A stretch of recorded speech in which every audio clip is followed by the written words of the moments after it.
We felt scattered. I thought, why do we have two different financial advisors? One's doing one thing, one's doing another thing. We felt sometimes like we were being guided in directions to spend extra money on things that probably weren't always necessary for us. I would not know for sure if I should put my money in here or put it in there. Should I buy this real estate? Like, I don't know what to do with this money, and I don't want to just blow it and spend it. We were concerned about our financial health and just wanted a better financial picture. And so when Earned came onto our radar and we sat down with our financial advisor, it just felt different. I think a physician specifically should look at Earned because the focus is on our field. They know what a physician goes through at different phases of our career. To have that knowledge in order to guide us, I think, is just such an advantage. Earned isn't just about giving us financial advice. They're about doing the things that are needed to be done in order for you to fulfill your financial plan that they have created with you. And that really was very meaningful to me. Earned is kind of like the conductor of an orchestra. You know, you pull in the trombones, you pull in the trumpets, you pull in the percussion.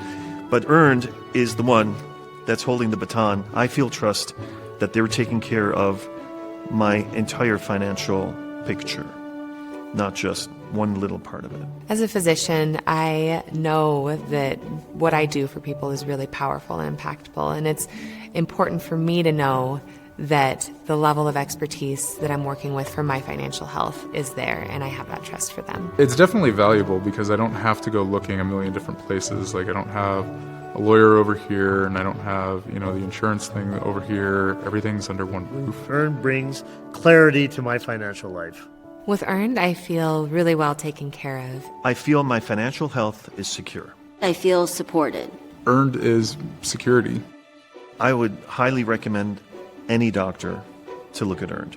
I love what I do, and it's really important for me that my patients have the utmost trust that I'm taking the best care of them. I have that same amount of trust with my financial advisors at Earned.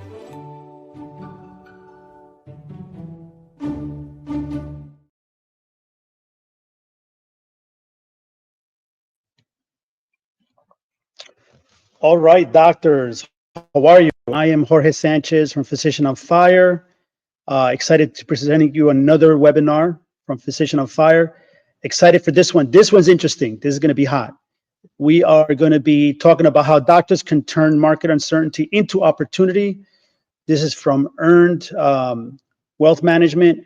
I got Bill Martin, Chief Wealth Officer, who we've worked with before, and he's done webinars before. He's great. The interesting thing about this webinar is that in the times that we're having right now, there's just so much uncertainty. And again, uncertainty is opportunity. So without further ado, I'm going to let Bill start. One thing, though, got any questions, shoot them. No question is hard enough. We'll do the Q&A after the major part of the slides. But let's get started. Hey, Bill, how's it going, man?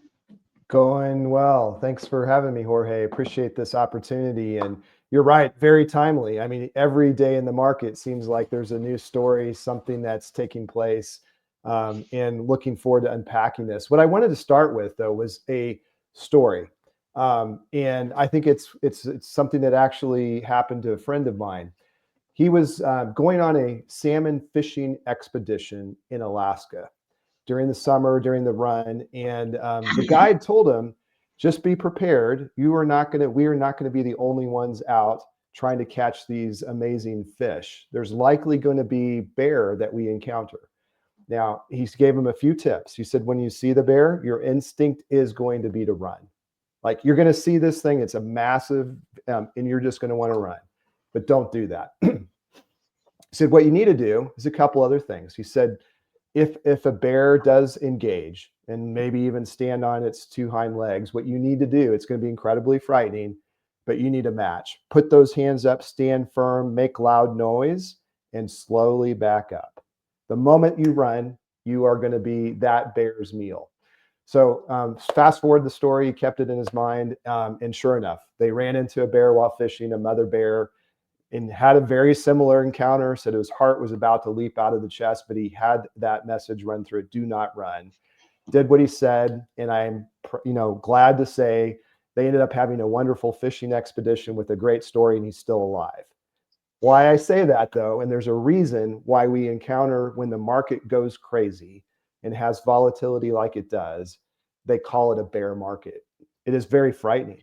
It is creates intense emotion that makes you want to run the other direction from the market. And what we're going to talk about today in this call is a couple of key themes. One is we want to just show you the data. As physicians with scientific mind, like it's really important. Let's look at the data. Emotions, yeah, they can trigger a reaction, but taking a deep dive into what history has shown us is going to be important. So I'll take a quick tour through some of that. But we want to land this conversation with, that's great, here's the data, but what does it mean to me as a doctor?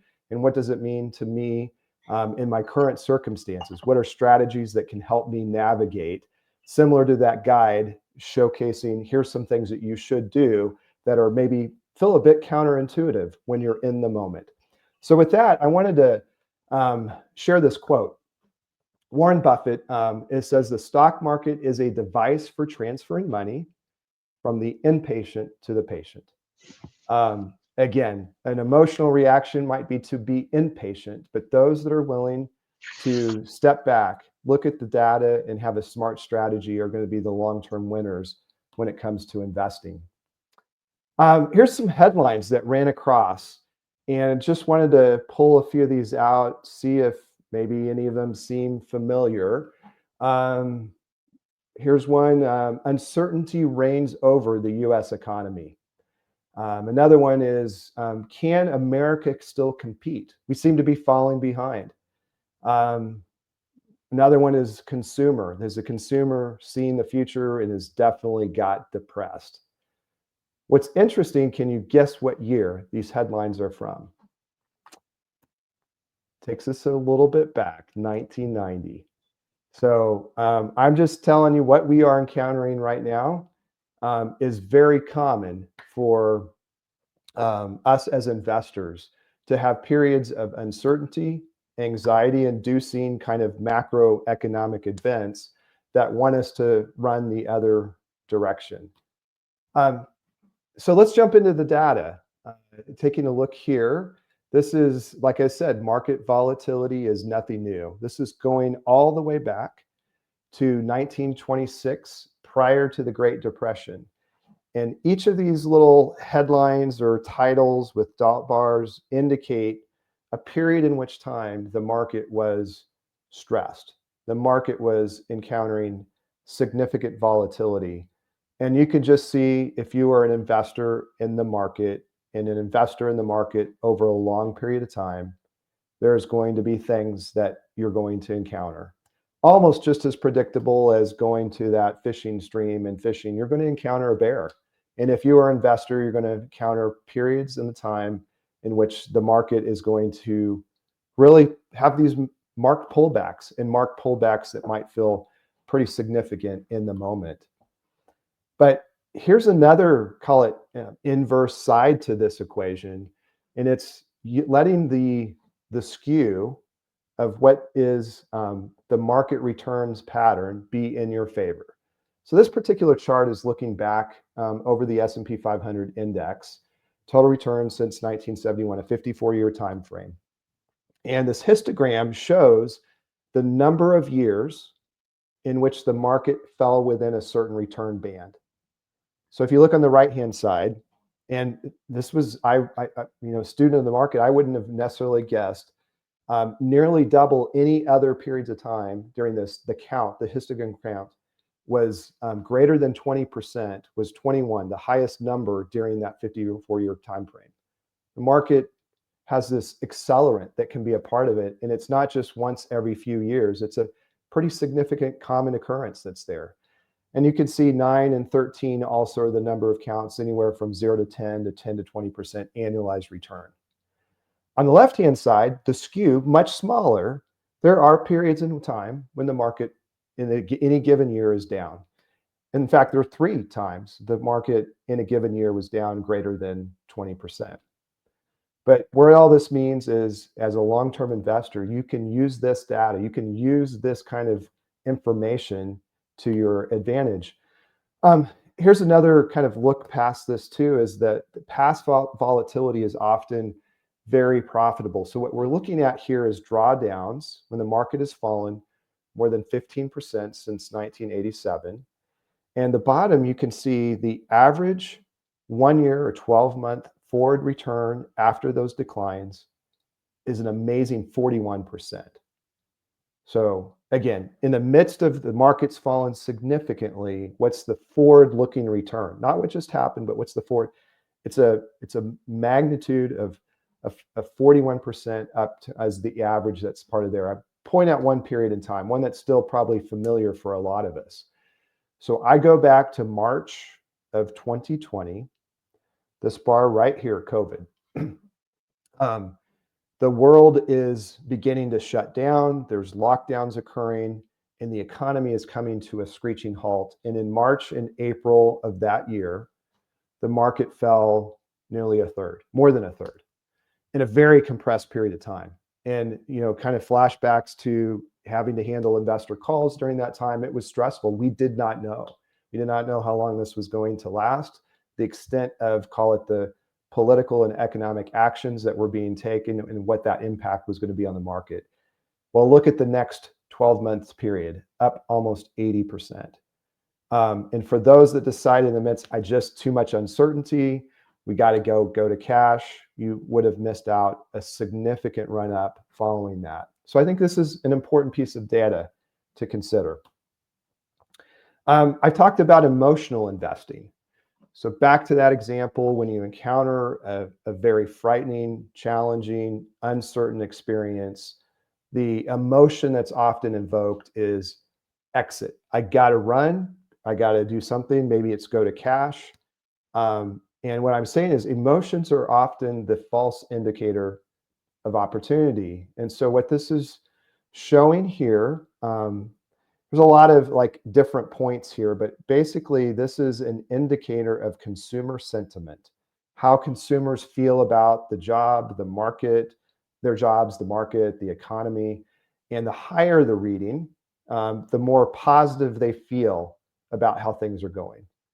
At the lower end of the chart, so like May of 1990, where those headlines I was showcasing earlier in the presentation, consumer sentiment was really poor. Same thing like June of 2022, you can see very low part of this. But what's interesting is you take a look at this on the average, when consumer sentiment is lowest compared to the higher points, those forward-looking 12-month returns are often much more, much higher degree of magnitude that's there. In this case, on average, the market outcomes are 14.8% higher when investing in a pessimistic environment exists. It's the opposite of what people are thinking. Like, why in the world would we be investing at this particular moment in time when everything feels so dire, when the environment feels chaotic and uncertainty at its highest? Actually, that's one of the best predictors of what the future return is going to be in environments like that. Some of you may have seen this, but this to me is an incredibly powerful message that's here. You know, I say I'm a student of the markets. I've been an investor for a very long time. Have led, you know, large organizations from. I wish I could tell you with a degree of certainty when the market's going to fall and when the market is going to rebound significantly. But I have learned it is incredibly difficult to predict both of those things, but to get both of those things right at just the right moment is nearly impossible. And if any advisor, investor is telling you otherwise, I would definitely, in that case, run the other direction. So what's the message behind this? Time in the market beats timing the market. And what I mean by this is looking at the growth of $10,000 from 1988 to the end of last year, investing the hypothetical 10K in the S&P 500. And over that time frame, if you had just remained invested, would have appreciated to over $400,000. A very, very nice return. Now, if you happen to miss just the 5 best days during that entire time span, you would find that you would have ended up being less than $300,000, a significant 37% less wealth by trying to time this, and you just so happen to be unlucky that you missed the 5 best days. But if you miss the 50 best days, there's a 92% reduction in what you would have had. So what this chart doesn't show, and I didn't get a chance to put it in here, it's a really nice corollary to when do those best days typically happen? Those best days typically happen right in the midst of when the market has experienced some of the most dramatic falls. So trying to time that just right getting in, if you happen to be those unlucky investors that have missed this, this is, I think, some really interesting data to step back and say, are you smart enough? Again, very smart audience here, but to know with exact certainty, I'm not going to miss some of these best days. Take today, for example. You still look at the headlines, there's probably plenty to feel discouraged about with trade wars and all the different kind of aspects that have taken place recently. But we had a very strong day today in the market, despite some of the headlines that are out there. Here's another interesting kind of, I think, data consideration that's here is when you experience corrections, pullbacks, bear markets, these are points in time, but it is really an important consideration to know that wealth creation happens over time. Just quickly scanning the visual without looking at, a lot of the depth under here, you can see extended periods of where the market is appreciating, and then very compressed time frames where you see sharp drawdowns. So what that means is these periods of market stress, and this goes clear back a long time to 1949, it looks like in this chart. When those drawdowns occur, there's a couple exceptions in here, but for the most part, they are very short-lived. And then you have this extended period of a nice long rally that's here. So it's almost a nice corollary to use the skew. Remember me talking about that as a skew. Don't let these few short periods of time inform you in a way that you don't make the smartest decisions and stay as long-term investors in the market.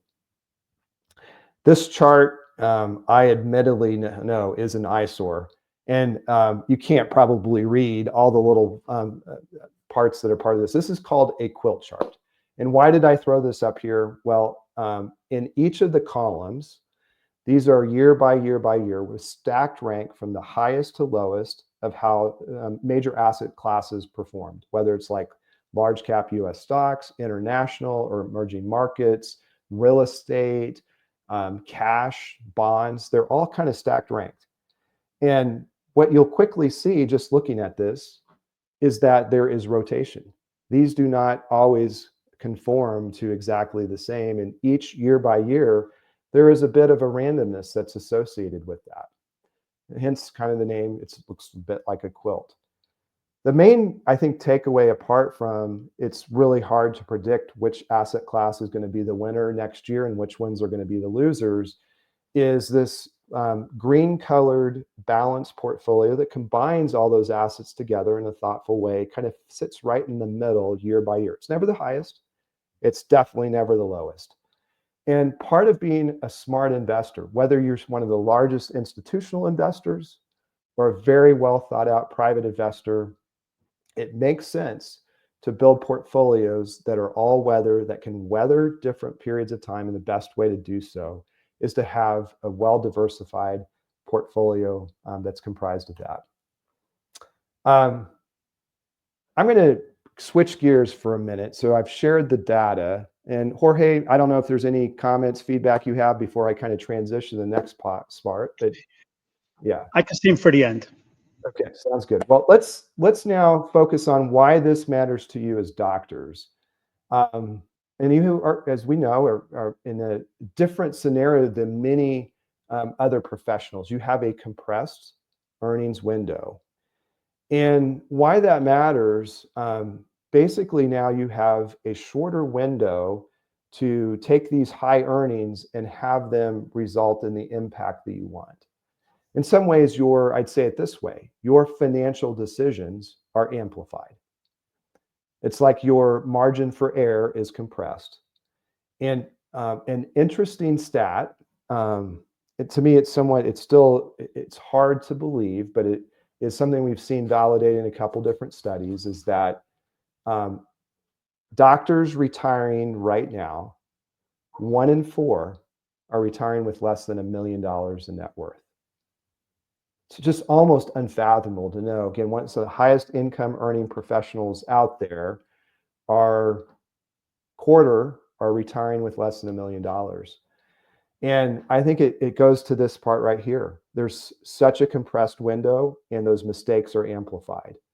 And because of that, we're seeing results that are suboptimal. And I think it's a really important consideration to not be in that. The other thing is the average is about a 3.5 million net worth retiring at that age, around mid 60s or so.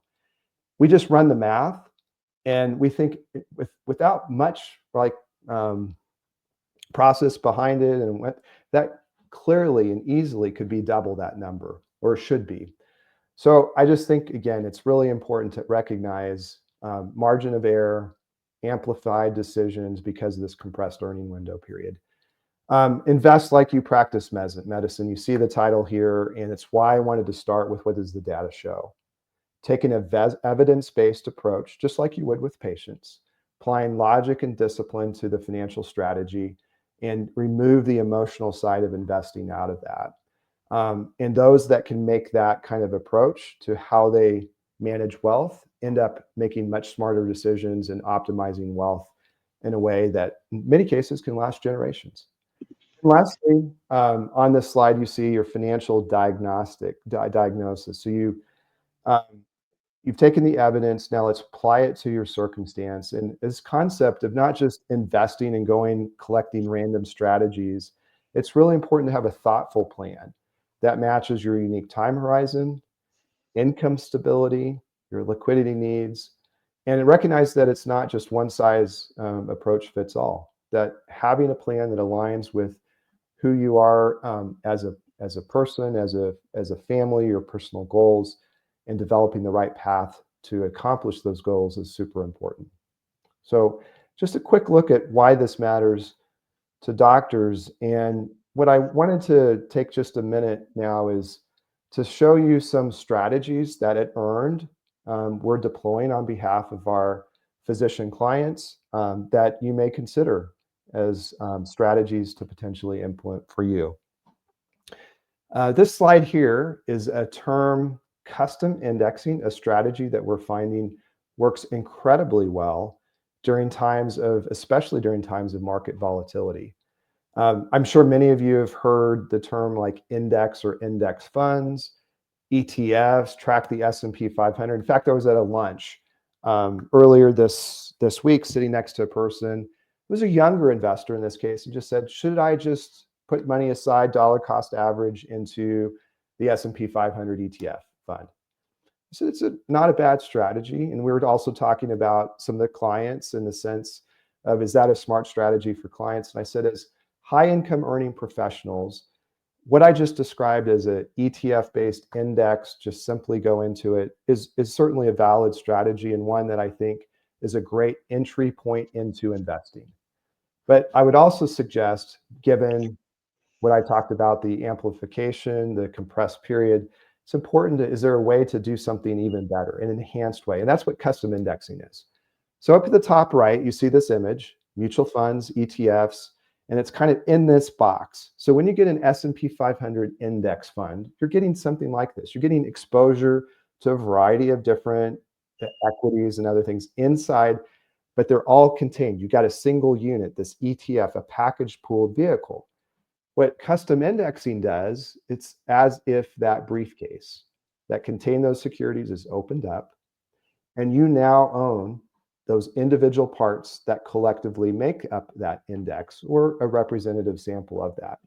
So why is this important? Well, it gives you a lot more control.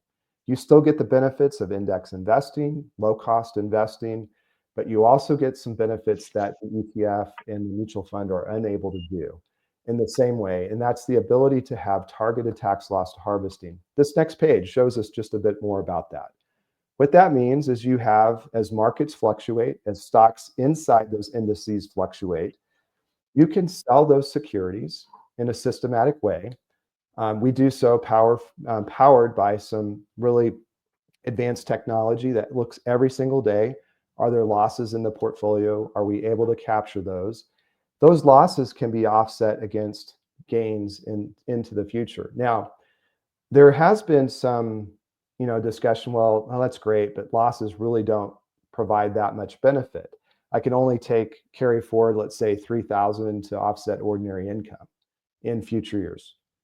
So that's true. I'll take next year could offset up to 3,000 ordinary income, but you can do an unlimited amount of capital losses to offset an unlimited amount into perpetuity against future gains, capital gains. And here's why, and that's interesting. Not only inside just this portfolio you're managing, but those losses can be applied to other areas. So here's a quick example. Maybe there was a piece of real estate that has appreciated significantly, going to be selling it and incur a pretty significant capital gain associated with that. What this strategy of custom indexing paired with automated tax loss harvesting does is allow you to capture this bank of losses that just systematically takes place across investing. You still get the pre-tax return that matches very closely to the index because you're not like out of the market. You take the loss, you reinvest it into something that's kind of similar. There's a process to do that. But with that end of those bank of losses, then it can be used is when that piece of real estate is sold, you now have this tax asset that can be used to offset that to where you actually end up keeping a substantially more amount of wealth because you've paired these two strategies together. Got it. Bill, can I ask one question, two questions? On the custom indexing, what's the minimal investment amount that you can make to do that? In investing with Earn, the minimum to get access to that is $100,000. So pretty low floor. Yeah. Yeah. And then the other question, and the other question is on the tax loss harvesting. How many times, like, what's the timing of this? Can you do it once a year? Is there a period in which you can do it, or you can do it any time? So here's what's interesting about it. Thanks for, we didn't plan this, didn't tee up the question, but I'd say typically a lot of advisors will say, we do tax loss harvesting. And that what they'll do is toward the end of the year, the calendar year, maybe November or December, take a look at the portfolio. Hey, there's a few things we can do here to offset some gains. And they've done some tax loss harvest. They've harvested some losses from that portfolio. I'm going to go back to the example of 2020 though, Jorge. In that case, I mentioned the market just hit a wall, March and April, had a big fall. Because we were doing this, and there's others that do this as well, have a system and technology looks at this every single day that the market's open. We were aggressively harvesting losses March, April, May. And then you fast forward to the end of the year, the market was up double digits in 2020. So those that had waited to the end of the year missed out a massive opportunity. I think we saved, again, this goes a predecessor, but applying the same kind of approach, had saved nearly 3 to 4% of the portfolio value in taxes that year and still got the index-based return, a massive tax asset that would have missed if you weren't looking at this every single day. But great question. Are there specific investment vehicles or sectors that are amenable to like better tax loss harvesting? Well, part of it is you need to have some liquidity, I'd say, in the market. So trying to take a real like micro cap type stocks, really small stocks, and do that, it makes it a little bit more challenging than the broader, let's say, US based indices. So we typically have a significant portion like in the more S&P 500 type of strategies than really small esoteric type of positions, just because there's the ability to trade in and out a lot more efficiently. And that, I think that's something that's worth consideration. But you still can get what I'd say a very broad-based, going back to that quilt chart, we can do this in parts of the market, maybe not all of those, but in those other areas, we want to find ways to still to be as tax efficient as possible. Let me go to putting cash to work when the market is on sale. Again, it goes back to those points when emotions are triggering, like this environment is not very conducive to, negativity is high, pessimism is high, but often those forward returns are quite impressive. So it's very easy to actually do the opposite of what somebody should do. Say, man, this looks terrible right now. I'm going to take risk off the table. I'm going to go put it into the bank, into a cash and savings account, and wait this out. What astute investors are doing is just the opposite, saying, I see this as an opportunity to buy. And if there's some current cash sitting on the sidelines, often this volatility creates opportunity, maybe not in the near term. And what I'm not saying is the market, let's say even right now, has reached a low. We do not know. But I can say the market price is lower than it was before. And so in some ways, buying this at a discount from where you were previously, and history would suggest the forward-looking return has a higher degree and likelihood of being pretty impressive relative to maybe those other periods where it's like, oh, everybody's in love with the market right now. Let me also hit dollar cost averaging. So it's just a concept because we don't know. And maybe there's cash. One way to do this is to step in a pretty systematic way, taking a predetermined amount of cash or investing, putting it to work systematically over a period of time. This could be a great way to do that right now.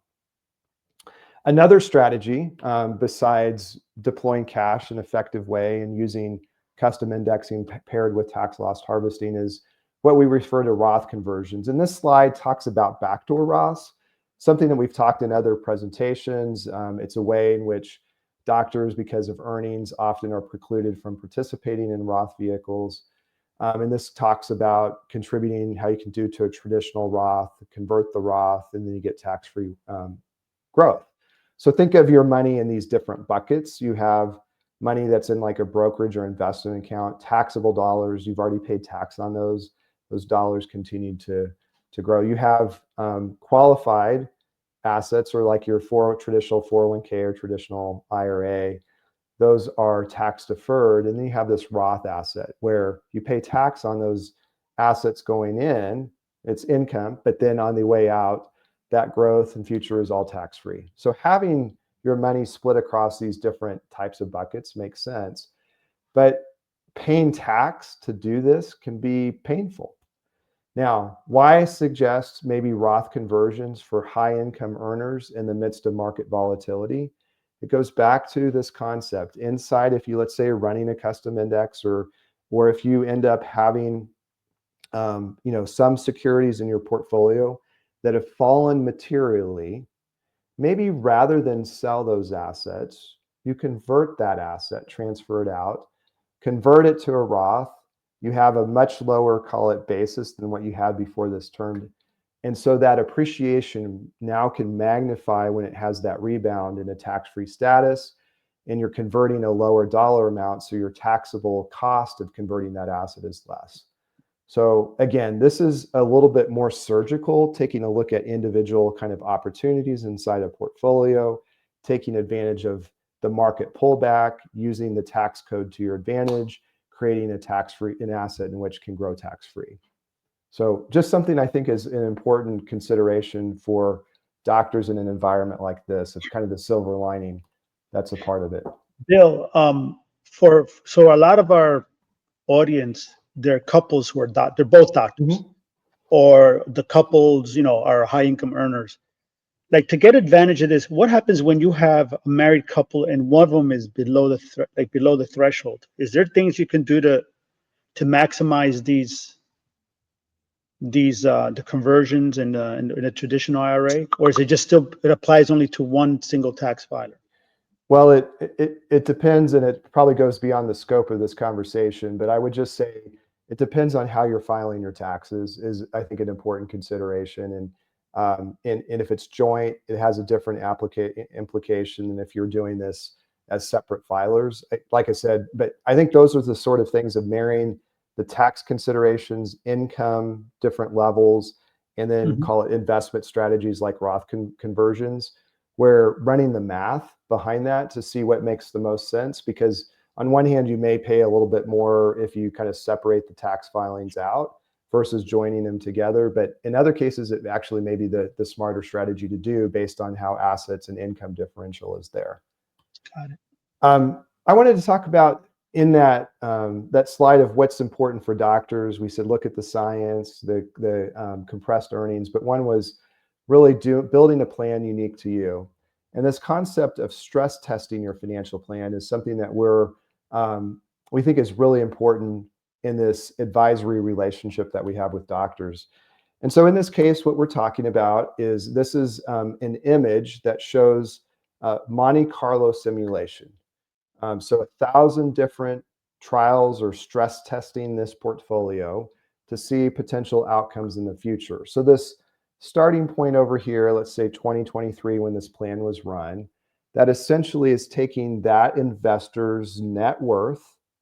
Again, you got your assets, liabilities, what's the net worth that's left over, and saying, okay, in the future, we know we want to do certain things. We want to grow that net worth and we want to spend it down. But what we don't know is what's going to happen with the market.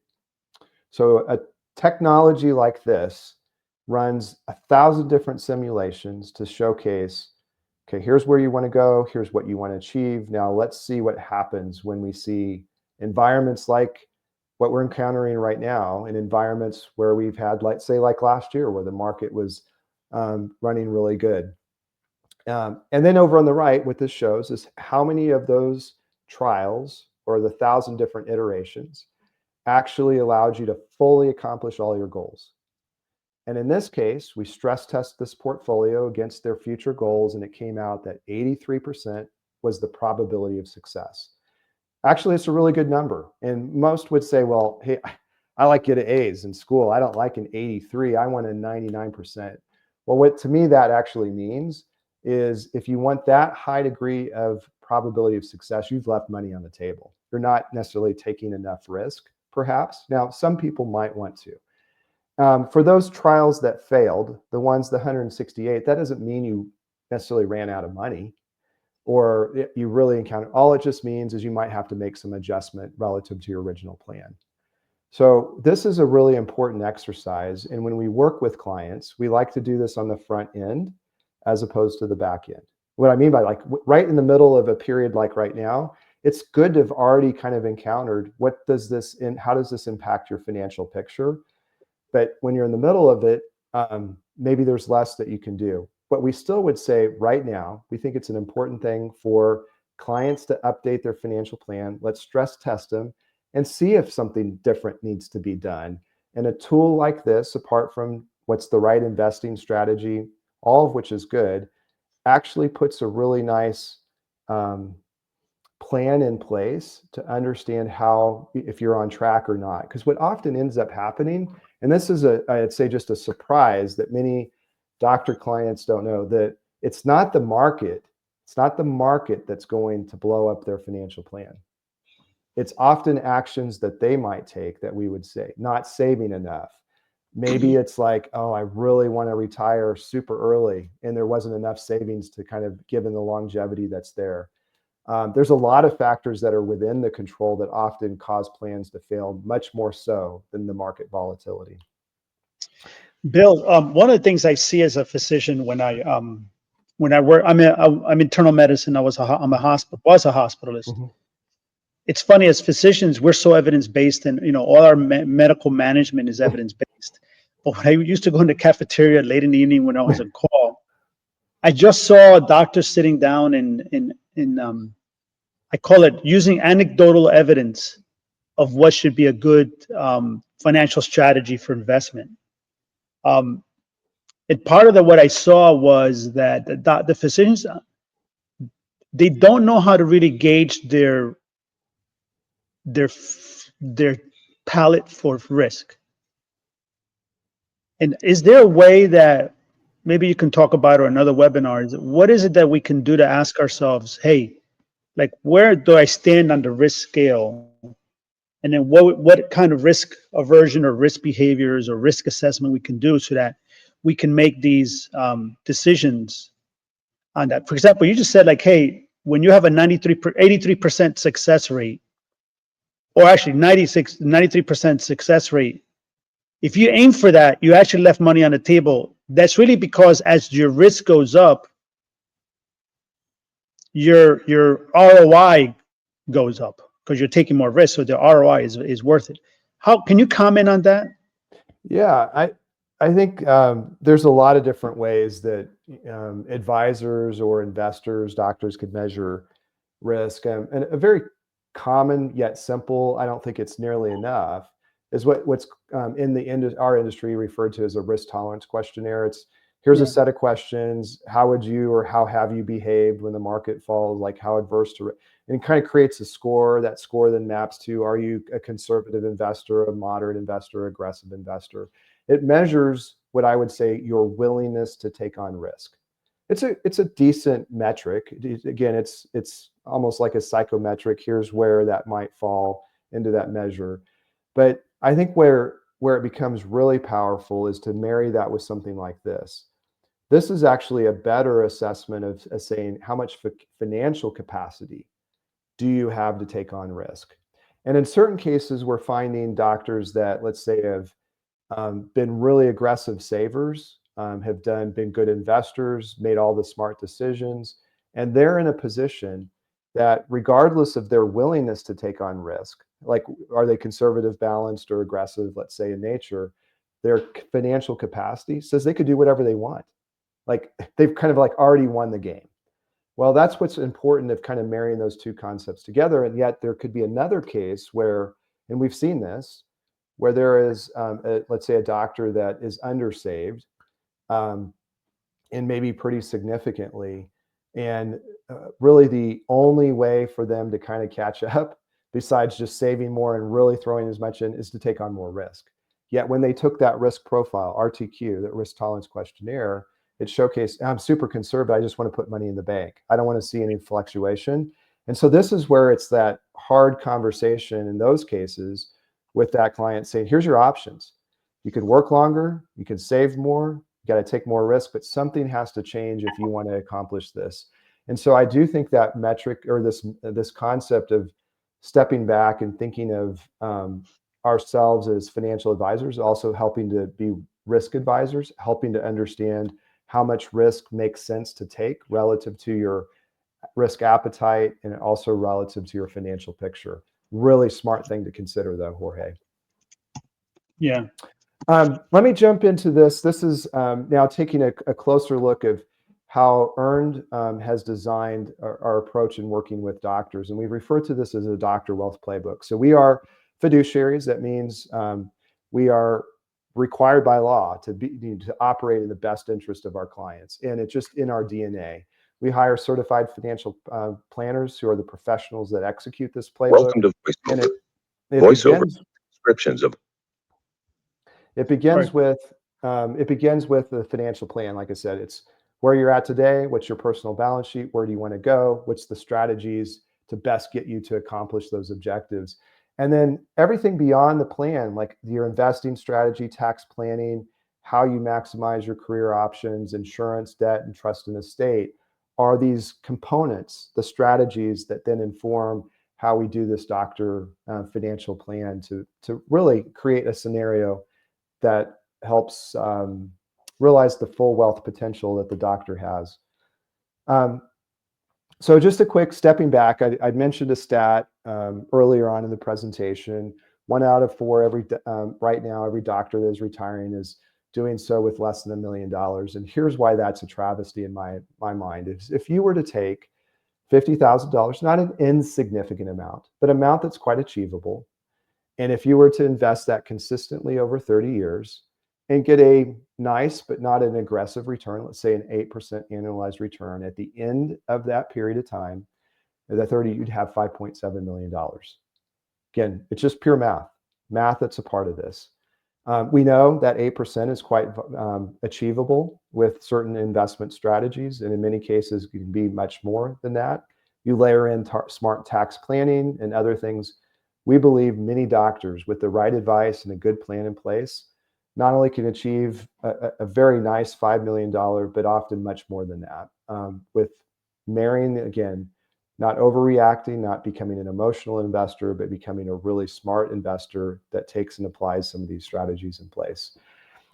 Thank you for the time today. I know there's a couple slides, and then if we have time for some Q&A, the QR code right here, some of you may want to just learn a bit more. So a colleague of mine, Trevor McClellan, is our client development associate, but just basically can start a very simple conversation. There's no commitment, no pressure, but an opportunity to book an appointment to understand, is this something that would make sense to talk to one of our financial planning teammates to learn more about your circumstances. We'd love to have that conversation.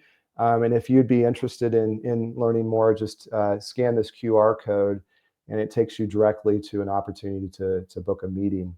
Jorge, I know this last slide regarding this is yours, and excited about this partnership. Can you tell us more? Yeah, so we've worked with Earned for about 1.5 years to develop this app.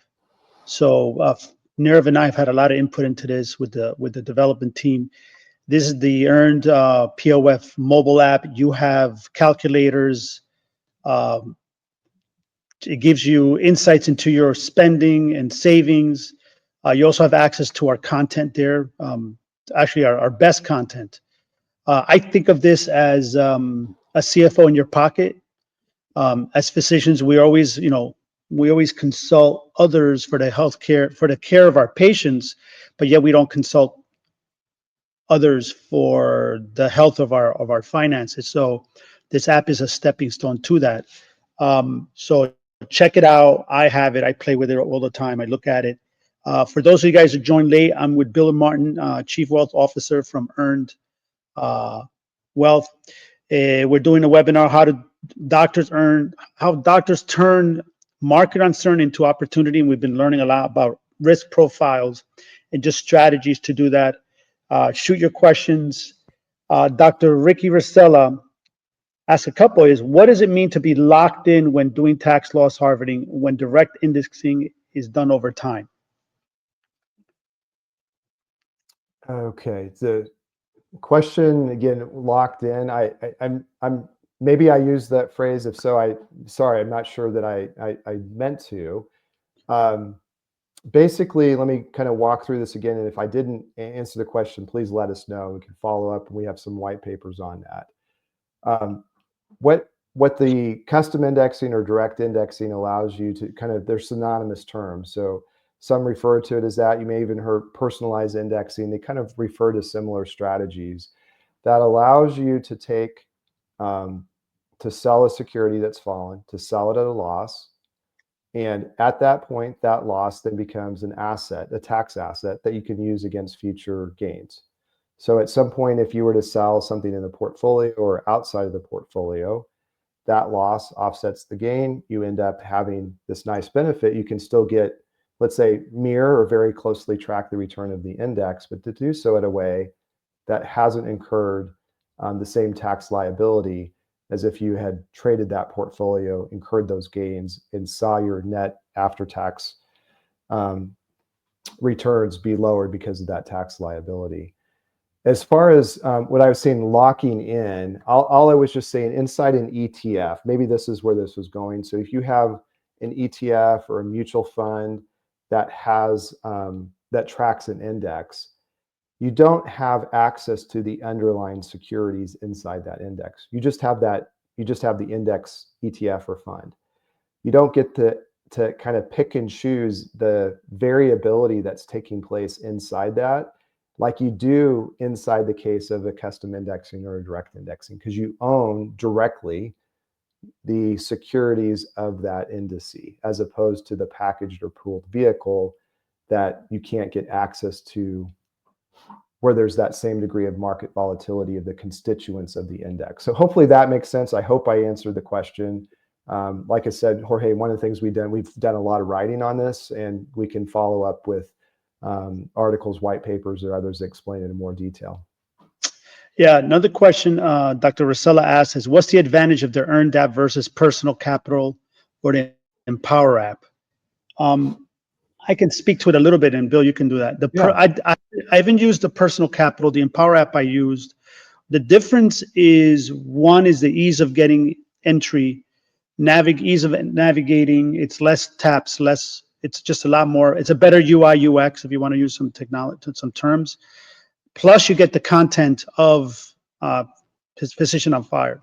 So if you want to get questions, or you want to read one of Leaf's articles on like how to do a Roth conversion, it's right in there and you can look at it. So it's like your Wikipedia that's customized to you. We've got another question, Dr. Tario. Over time, wouldn't tax loss harvesting opportunities within the direct index strategy diminish? Yeah, no, it's a fair point. And at some point, you might utilize or use up a lot of those loss opportunities, because when you buy back a security, you're going to be buying it at a lower point. Those gains are less there. There's less, call it downside or losses that are there. So yes, I think in time and over time, a portfolio, the term that actually could come that's been used in the industry is maybe becomes ossified. There's less opportunity to do it, to realize those losses. Now, what I would say is there are then complementary strategies that can reinvigorate the portfolio to be able to take advantage of it. And without getting into too much detail, but just to kind of highlight what is one of those examples, there are now vehicles that are called like accelerated loss harvesting strategies, where they're using long short extensions. They're extensions to the overall portfolio. You use margin to short and lever stocks, and so you get more opportunity to magnify those losses. So you could take a direct indexing or custom indexing portfolio that doesn't have nearly as many loss harvesting capabilities, add these extenders to it, and all of a sudden reinvigorate it. It's a strategy we're seeing deployed in cases like that, but we're also seeing a similar acceleration of tax loss harvesting, where there might be a practice sale. And we know in a given year, let's say it's January, February, March, a practice sale is occurred, got a lot of liquidity. We can deploy a strategy like that to really jumpstart the losses, so that by the end of the year, you can minimize that tax liability in a significant way. So there are tools, but it's a good question. Yes, at some point there's some diminishing returns that take place, and you have options then to reinvigorate this through some tax smart strategies.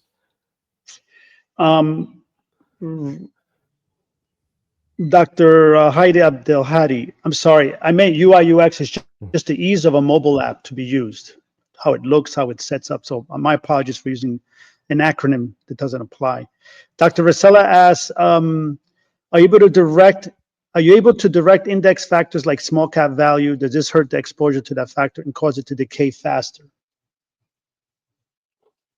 So the question is, if you're taking parts of the portfolios, if I'm hearing this right, and selling it because of losses and then all of a sudden you may not have exposure to it. I'm not sure if that was the question, but I'll answer that one. If not, we can try another pass. But in that case, one of the things that's important in the tax code, there is this concept of wash sales. And you want to avoid wash sales, because you could sell a security at a loss, but you can't buy back that immediate security, or else you void out that benefit. There's a waiting period, so to speak. And so in some ways, you could sell out of something. If you never reinvested back into that, you would lose, let's say, exposure to maybe an important part of the portfolio. What we do is there are substitutes or other securities that are similar enough, but not so similar, that you end up incurring this wash sale violation. And I think in a case like that, maybe it's a small cap exposure. You sell it, you take the loss. There's, call it, these other substitutes that are similar in structure, still give you exposure to that asset class, and can participate and don't miss out, let's say, on an opportunity that's a part of that. Maybe small cap was one that sold off. You want to still get exposure to that when that bounce occurs. And by doing this substitute type of process, make sure that you stay fully invested in a well-diversified portfolio during the entire time. Bill, for the slide on when the market is truly on sale quote, like what's the metrics or indicators that our physicians can look at to know that the market truly is on sale? Yeah, let me see if I can go back to. So there was a slide here. Sorry.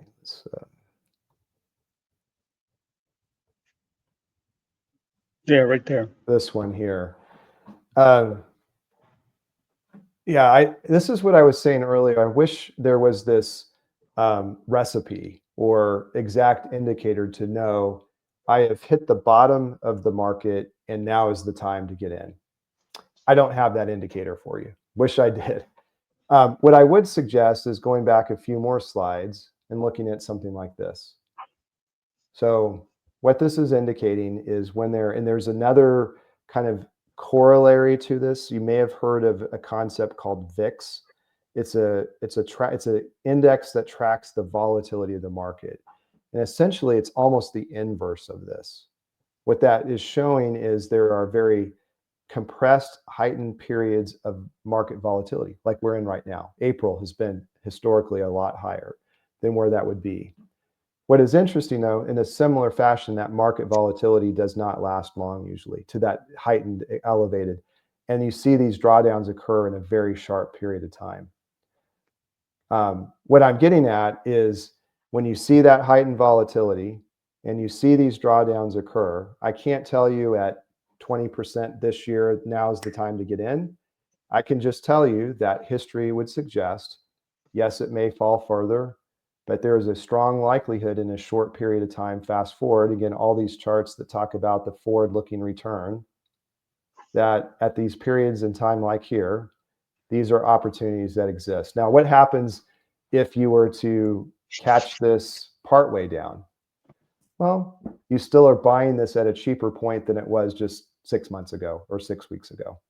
So those are just some things that we're watching for. And I think what I'm saying most instinctually, it's somebody to say, I'm going to get this just right. Let me just wait this out. And at that moment, when I know now, for whatever reason, the market has completely bottomed out, let's just put all the chips on the table. Even Warren Buffett, back to that quote of the first, is going to say, not smart enough to know how to do that. There's other things, but you can look at these factors. You can use the evidence, the science, the history to inform a process, maybe is the better way than an actual indicator, how to make some smart investment decisions. Jorge, I'm going to flip to the end here real quick. There was just, I'm just going to hit this, and our legal and compliance team will want to make sure there's some disclosures. I'll just flow through these real quick. So we've done that part. I know this deck would likely be made available, is that right, afterwards? Yes. And yeah, so if you showed up late or missed it, you had to get called to a patient, or you're still charting. We are just finishing up with Bill Martin, who's the Chief Wealth Officer over at Earned, how doctors can turn market uncertainty into opportunity. You'll get a link because you registered. Check in your email in the next 1 or 2 days. You can see this webinar in its entirety. We'll be doing more webinars in the future with Earned. Check out the Physician on Fire Earned app. It's a cool app. Again, I call it your CFO in your pocket.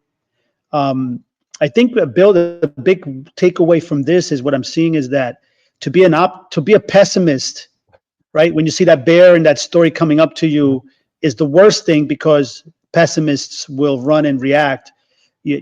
What you're saying is based on the data that for every major downturn, there is a period of in the next 12 months of recovery. So for the physicians on this call, just be optimistic, but do not react.